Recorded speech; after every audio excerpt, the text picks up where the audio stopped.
Hello guys, स्वागत है आप सभी का हमारे यूट्यूब चैनल पर। आज हम चर्चा करेंगे कि एक एक करके सभी बच्चे मुझसे कमेंट करके पूछ रहे हैं कि सर हम लोग का कब तक ज्वाइनिंग हो जाएगा, है ना। किसी का पैनल में नेम आ गया है तो कोई ज्वाइनिंग लेटर का इंतज़ार कर रहा है, कोई पैनल का ही इंतज़ार कर रहा है ना, कोई ट्रेनिंग का इंतज़ार कर रहा है। अलग अलग तरीके के डाउट आते हैं और आप मुझसे टाइम ड्यूरेशन पूछते हैं कि सर कितने टाइम में सभी लोगों की ज्वाइनिंग हो जाएगी, जितने भी डिवीज़न हैं, है ना, जितने भी जोन्स हैं, सभी में सब बच्चों की ज्वाइनिंग कब तक हो जाएगी। तो देखिए, इसका जवाब अगर आप मुझसे पूछें तो अलग अलग जोन वाइज, जैसे हम लोग WCR जोन से हैं, मैं WCR जोन का हूँ, तो अलग अलग जोन वाइज काम होता है। किसी जोन में बहुत जल्दी प्रोसेस हो गई है, कहीं पर ट्रेनिंग भी स्टार्ट हो गई है, कहीं पर पैनल में नेम आ गया है तो ज्वाइनिंग लेटर का कोई अता पता नहीं, है ना। कहीं पर जैसे अगर NTPC की बात करें, जैसे लेवल 5-6 में स्टेशन मास्टर में जिनका सिलेक्शन हुआ था उनको भी ट्रेनिंग सेंटर अलॉट नहीं हुआ है, क्योंकि वैकेंसी ही खाली नहीं है ट्रेनिंग के लिए।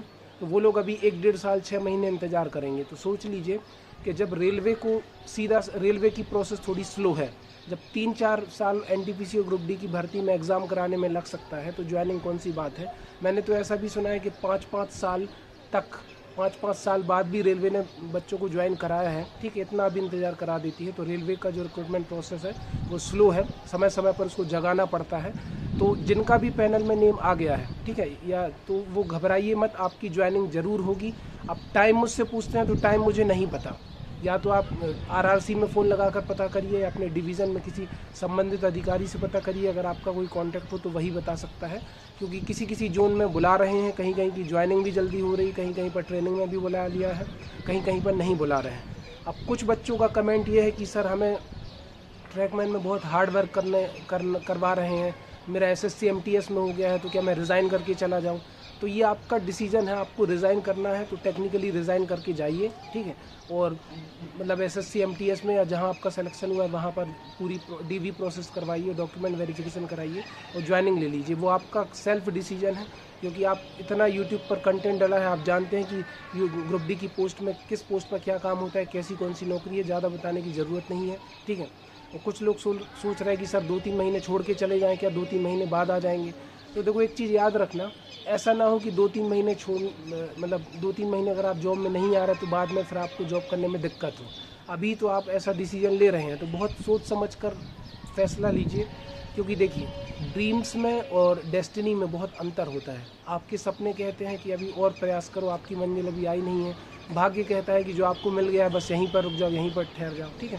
तो सपनों में और भाग्य में हमेशा लड़ाई होती है। मैं भी जो करना चाहता हूँ और उसके लिए अभी भी प्रयासरत हूँ, मुझे खुद समझ में नहीं आता कि जो हम लोग सोचते हैं वो उसका टाइम कब आएगा, कितनी और मेहनत करनी पड़ेगी, कितना प्रयास करना पड़ेगा। तो इसका कोई फिक्स टाइम नहीं होता। वो कहते हैं ना कि आपको राइट टाइम का और राइट समय, मतलब जो आपका निश्चित समय है उसका इंतज़ार तो आपको करना पड़ेगा, ठीक है। तो आप समझ गए होंगे, इसका मेरे पास तो एक राइट आंसर नहीं है कि किस जोन में, किस डिवीज़न में कब ज्वाइनिंग हो जाएगी, किस डेट में ज्वाइनिंग हो जाएगी। हाँ, ये है कि 2-3 महीने 4 महीने का ड्यूरेशन मान के चलिए, इतने में लगभग मोस्ट ऑफ द डिवीज़न में और मोस्ट ऑफ द RRCs में, जोन्स में आपकी ज्वाइनिंग क्लियर हो जाएगी, ठीक है। क्योंकि पहले तो चल रहा था कि रोज़गार मेला है तो सबको ज्वाइनिंग दे देंगे। अभी कहीं के पैनल का ही नाम कुछ पता आता नहीं है, कहीं ट्रेनिंग का कुछ पता नहीं है, किसी को ज्वाइनिंग लेटर नहीं मिला है। और कुछ बच्चे जो लेट हो गए हैं ज्वाइन करने में, समय पर नहीं पहुंच पाए हैं, तो 8-10 दिन ऊपर नीचे चलता है। अगर आपके डॉक्यूमेंट नहीं तैयार हुए थे तो वहां जाकर बता दीजिएगा कि मेरे डॉक्यूमेंट तैयार नहीं हुए थे, this is the reason why मैंने लेट से मैं ज्वाइन कर रहा हूँ, जो भी आपका रीज़न है, ठीक है। तो इस तरह के और भी आप लोगों के डाउट रहते हैं। किसी का बायोमेट्रिक मिसमैच की अगर अपन बात करें तो बायोमेट्रिक मिसमैच में क्या है कि किसी किसी जोन में तो पैनल में नाम भी दे दिया, उन लोगों ने इस चीज़ को ज़्यादा बड़ी समस्या कंसीडर नहीं किया। किसी किसी जोन में अभी बायोमेट्रिक मिसमैच वालों का मेडिकल नहीं हुआ, किसी में सब कुछ हो गया तो पैनल में नेम नहीं आया। तो सब जोन की प्रोसेस अलग अलग है, लेकिन ऐसा नहीं है कि आपको बाहर कर देंगे। अगर आप जेन्युइन कैंडिडेट हैं तो आपको बुलाया जाएगा, बस प्रोसेस में टाइम लग सकता है। तो मेरी आप लोगों से यही विनती है और सलाह है, आप जो भी समझिए, कि आप लोग तैयारी करिए, है ना। अभी आप टाइम वेस्ट मत करिए। आई होप आपको वीडियो समझ में आया होगा। अगर वीडियो बढ़िया लगा तो दूसरे लोगों तक शेयर करिए। चैनल पर नए व्यूअर्स हैं तो चैनल को सब्सक्राइब करिए।